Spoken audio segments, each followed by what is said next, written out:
تیری ذات پاک ہے اے خدا، تیری شان جلا جلالہ۔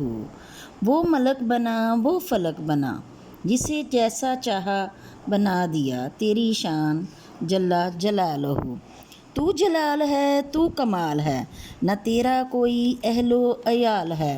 تو قدیر ہے تو بصیر ہے، تو غفور بھی تو شکور بھی، تیری شان جلا جلالہ۔ سخن اس ہستی کے پاک نام سے، جس کا ذکر ذہن کو اجالا اور روح کو پاکیزگی بخشتا ہے، جس کی عنایت میرے شریک حال میں ہے، جس کا کرم مجھے زندگی کے بوجھ تلے جھک نہیں دیتا، جس کا سایہ مجھے کڑی دھوپ میں سکون عطا کرتا ہے، اور جب کبھی میں ٹھوکر کھا کر گر پڑوں تو وہی ہے جس کا دامن بے پناہ مجھے سمیٹ لیتا ہے۔ پرواز خوش آغاز مجھے تابہ فلک دے، تھک جاؤں تو جذبے کو میرے تازہ فلک دے۔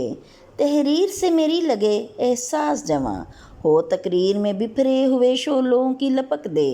بندہ یہ گناہ گار سہی، رب ہے مہرباں، بندہ یہ گناہ گار سہی، رب ہے مہرباں۔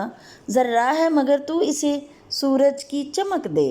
قابل صد احترام مہمانان گرامی، محترم اساتذہ اکرام اور عزیز طالبات، آپ سب کو ایک بار پھر دل کی اتھاہ گہرائیوں سے خوش آمدید۔